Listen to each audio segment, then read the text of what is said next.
Ciao. Siamo in televisione. Diciamo dopo.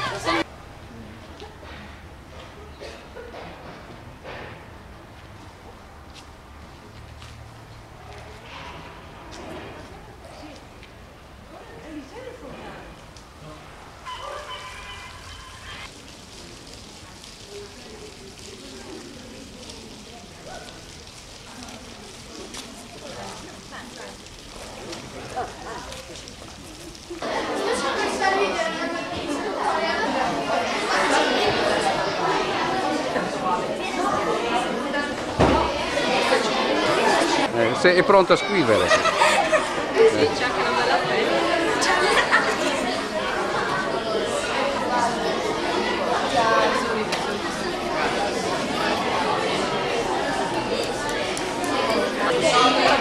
Però batterie.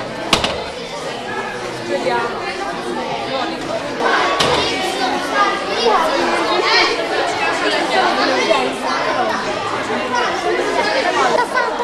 La direttrice.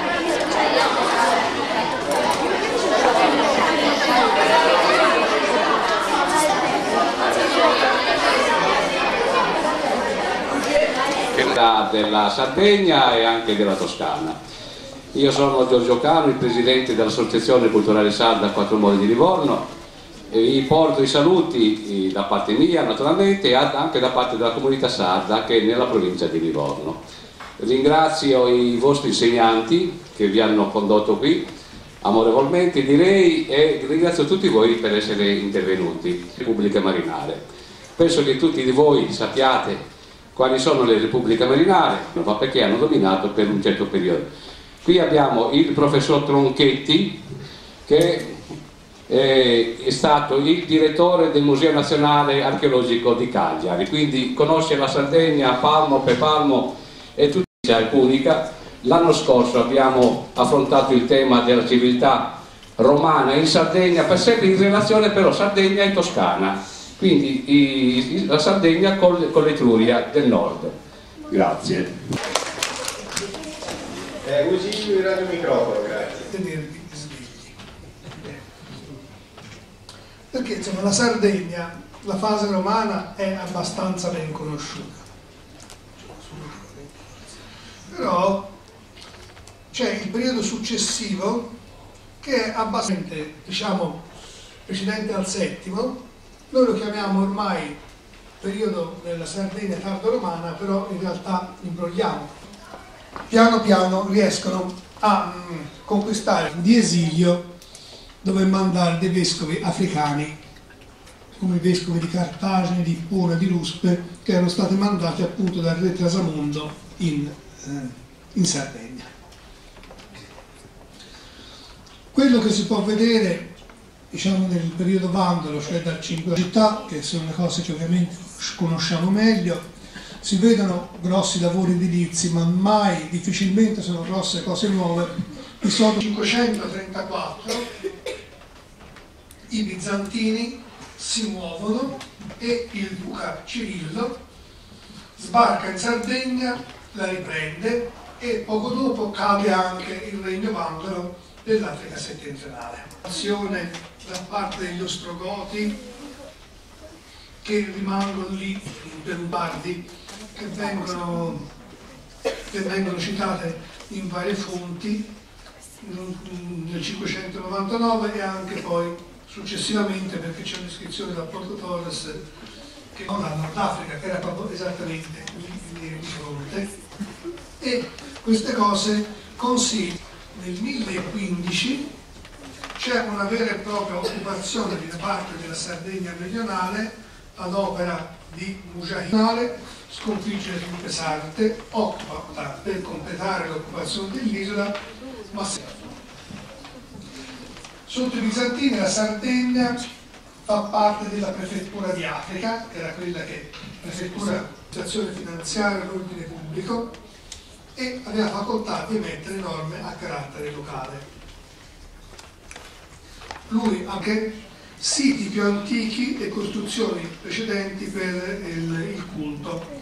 Un esempio è quello dello stare più vicine possibile alla chiesa dove spesso anche si trovava la tomba di qualche persona che veniva venerata e che poi divenne santa. E questo ha portato anche ad una terma romana in cui aveva ancora laureata che stava scavando mentre io seguivo quelli altri 4-5 cantieri in Sardegna, e un giorno mi telefona e fa: dottore, abbiamo trovato un morto sullo scavo, devo chiamare i carabinieri? Sì, una flotta per raggiungere l'impero d'Oriente, Costantinopoli era assediata dagli arabi. Ricordare appunto quest'anno soprattutto la Madonna di Bonaria, che ci ha visti protagonisti come città nell'accogliere appunto la Madonna di Bonaria a Livorno a Montenero. Ai ragazzi che cosa voglio dire? Avete visto che è bello conoscere la storia, anche se è un po' faticoso, perché tutte queste date, io vedevo e mi medesimavo un po' in voi, no? Sentire tutte queste date, questa storia, i bizantini, tutti questi periodi storici, sono naturalmente cose che comportano un pochino una fatica a livello di apprendimento. Però qual è l'elemento chiave che secondo me è importante? È il fatto che noi abbiamo una storia lunghissima, bellissima, fatta di tanti momenti, e soprattutto è bello evidenziare un elemento fondamentale, che è quello della conoscenza, il sapere. Bisogna conoscerla questa storia, perché conoscendola si apprende di più e soprattutto riusciamo a comprendere la bellezza dei nostri territori. Noi abbiamo una Sardegna che è bellissima, ma abbiamo un'Europa che è bellissima.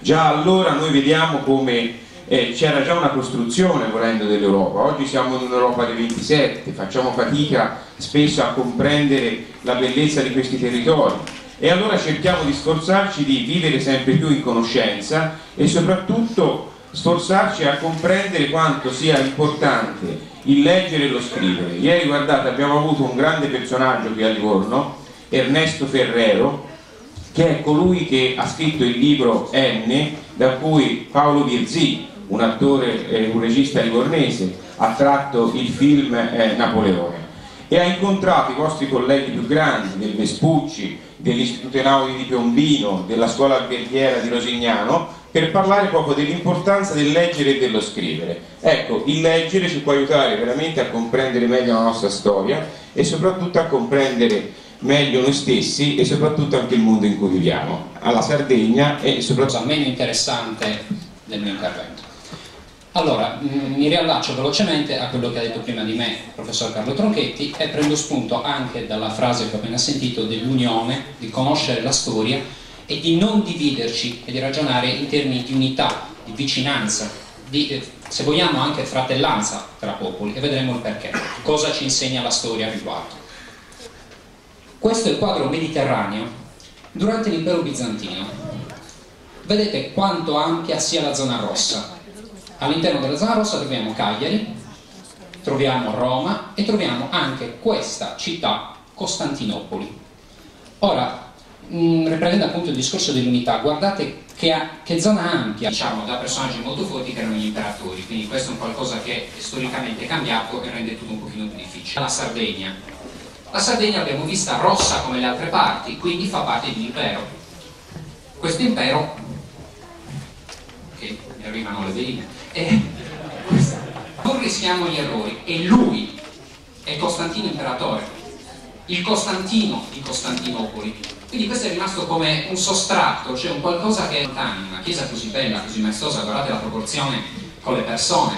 Posso dirvi che la relazione che io pronuncerò in effetti è fatta con la collaborazione della dottoressa Valentina Pero, che è qui alla mia sinistra.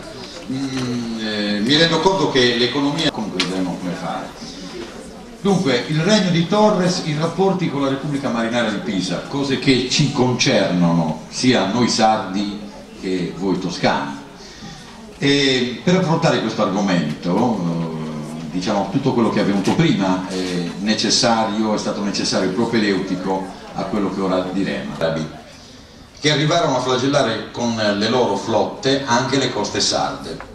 Quindi la nostra isola fu vittima di numerosi e pressanti attacchi, ed è in questo periodo cruciale che si ritiene di dover collocare la nascita della peculiare organizzazione territoriale sarda, quella che calca in parte l'antica suddivisione amministrativa e territoriale bizantina. Il giudicato di Torres, o Logudoro da Locu de Torres, che comprendeva il territorio dell'attuale provincia di Sassari, la parte settentrionale della provincia di Oristano e Nuoro e quella a sud-ovest della provincia di Olbia Tempio, ebbe come capitale Torres e successivamente Ardara, eccetto le zone più settentrionali, a quella del Medio Campidano e a gran parte della Barbagia. Il giudicato di Calari o di Cagliari si estendeva sul territorio corrispondente a quello che delle oderne province sarde di Cagliari, Carbonia, Ivesas e dell'Olgastra. Nel VII secolo subì gli assidi musulmani. Proprio per porre fine a questa serie di scorrerie ed evitare i rischi, i re di Torres stipularono accordi con la Repubblica, la lingua ufficiale del regno di Torres. E allora qui c'è tutto un racconto, arriviamo alla pagina seguente, dove leggiamo: Iudice comita mandait a Pisas e fegit vener undi mastro de pedra de muro. È stata cattedrale sul vescovo di Torres nel 1441, è meravigliosa. Andiamo avanti. Ecco, qui è uno dei due atri che... Sono uno che va in giro con una maschera, sapete perché? Oh, sapete, io facevo parte della scorta del mio re che si chiamava Barisone II, Barisone III, sono anche un po' suonato, E dunque è successo che questo Barisone III, mentre io ero con lui, l'hanno fatto, ma non solo ammazzato, è stato fatto a pezzi e dato da mangiare ai porci, terribile. Ecco perché io vado con questa maschera, non si sa mai che questo Pietro Sassarese mi riconosca e poi magari mi faccia fuori come il mio padrone. E dunque la nostra città, la città pensate.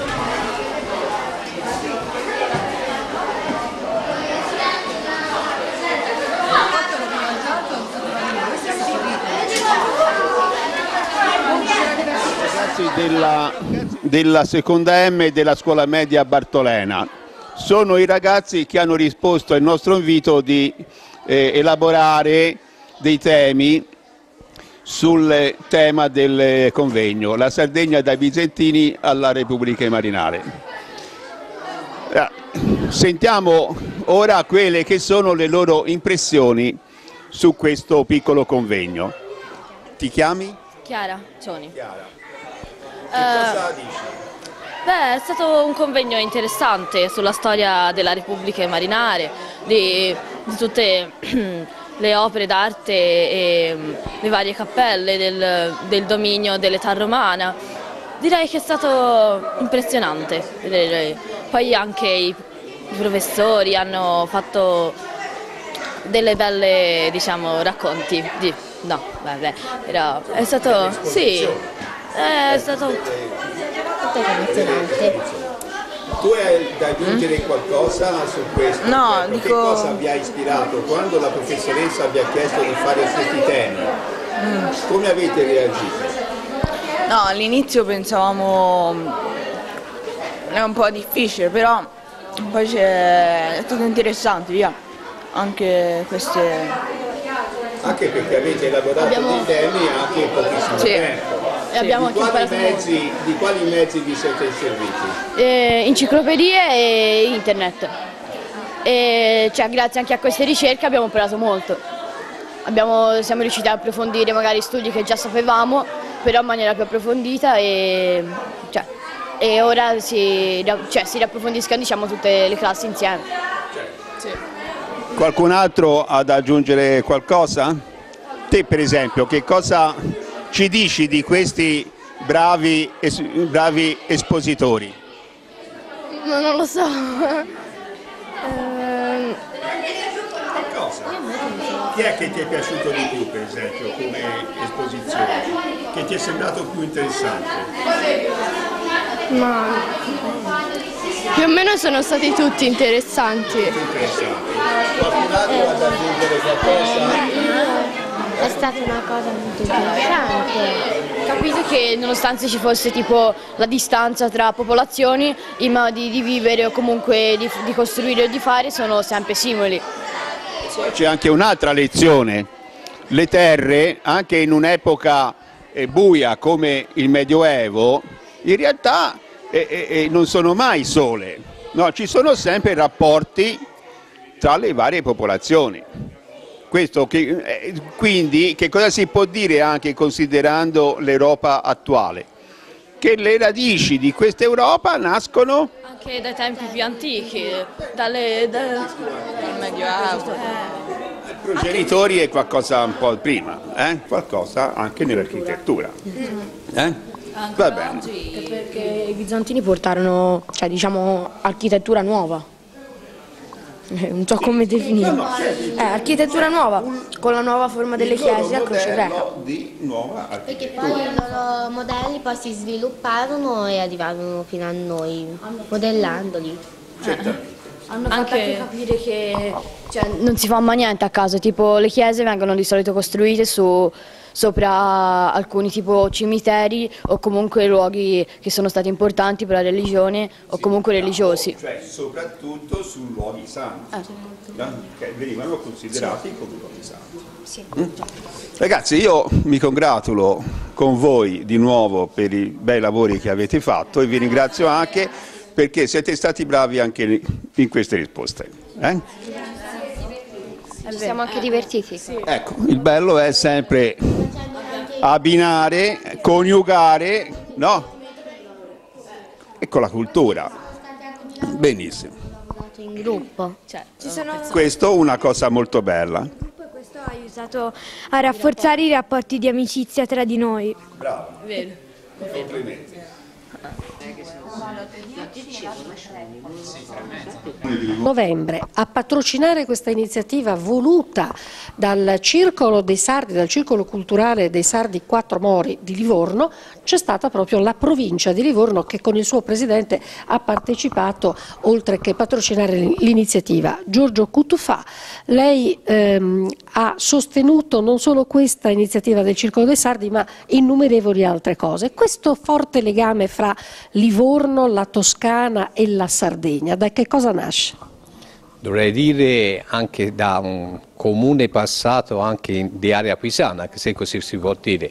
Livorno è nato come porto di Pisa, ha avuto però un'espansione grazie ai medici, come del resto la Sardegna ha avuto un lungo dominio, comunque un lungo rapporto con la Repubblica Pisana, ma al di là di questo c'è un rapporto di terre vicine, di collegamenti continui e anche di tanti sardi che lavorano e operano nella nostra terra in maniera assolutamente encomiabile e questi rapporti si sono andati sempre più rafforzando. In più c'è un'associazione qui particolarmente viva che fa molte iniziative culturali e non solo di grande valore e noi siamo molto felici di poterla ospitare nei nostri ambienti e di sostenerne appunto tutte le attività che sono ripeto, veramente encomiabili. La manifestazione del Circolo Quattro Mori si è svolta in un luogo veramente magico, nella villa Henderson, dove è ospitato il Museo di Storia Naturale del Mediterraneo. Il presidente della provincia Cutufà ha invitato i sardi di Livorno a continuare a frequentare questo luogo, aprendo nuovi spazi. Ecco, questa è un'apertura reale, ma è anche un'apertura a quei rapporti nuovi, moderni, possiamo dire, legati alla Europa attuale che già esistono fra la Sardegna e la Toscana? Sì, certo, i rapporti sono rafforzati, si deve dire anche grazie all'Europa, paradossalmente, perché noi abbiamo un progetto che è Interreg, che viene ripetuto, che unisce appunto la Toscana, la Sardegna, la Corsica e quest'anno anche la Liguria. E diciamo, noi come provincia di Livorno siamo un po' i capofila per la Toscana di questo rapporto, quindi abbiamo anche attraverso questo strumento rafforzato molto i rapporti e le iniziative fra la Sardegna e la Toscana, l'Università di Livorno e il territorio livornese in particolare. La provincia è capofila di queste iniziative e quindi anche per questo i rapporti si sono resi più frequenti.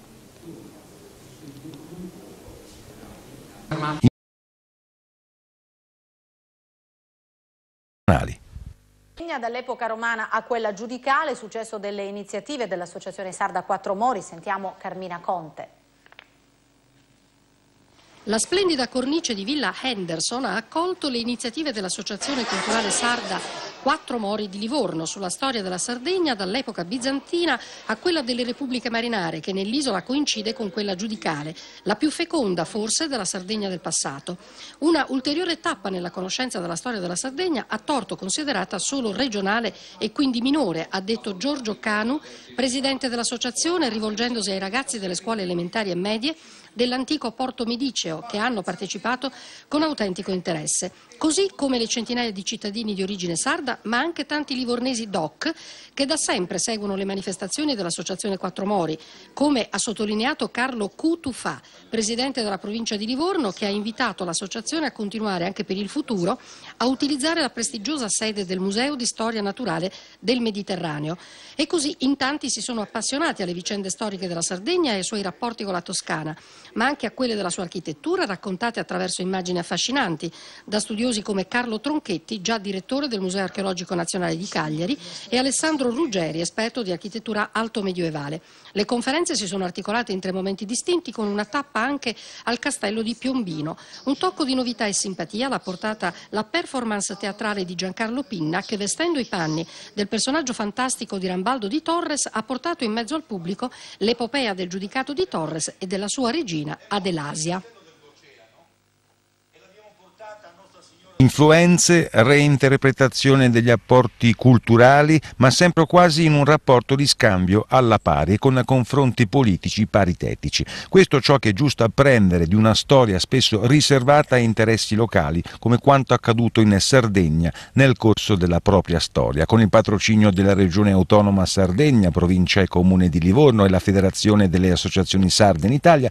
L'Associazione Culturale Sarda Quattro Mori ha organizzato una giornata di studi al Museo di Storia Naturale del Mediterraneo, dando spazio alla propria storia, ma anche per indicare quegli anelli di comune storia rispetto alla storia propria che hanno reso protagonisti anche coloro che hanno creato quei rapporti di connivenza tra le storie locali e la storia comune.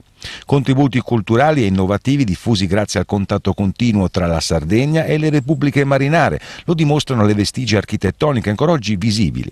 Se la matrice comune è la civiltà romana, che in Sardegna rimase comunque costiera, il periodo vandalico, arabo e bizantino rimase sempre legato allo stesso contorno geografico, e solo con la nascita dei 4 giudicati di Cagliari, Torres, Arborea e Gallura l'intera isola fu coinvolta e si mise in rapporto con gli altri popoli, con una propria lingua, un proprio Parlamento e proprie leggi, divenendo un soggetto politico partecipativo e non marginale della storia del Mediterraneo, sicuramente più partecipativo di ciò che ad esempio nello stesso torno di tempo, ovvero tra il 500 e il 1200, poté fare l'Inghilterra, altra isola ma sicuramente a quell'epoca un'isola dagli orizzonti di storia regionali.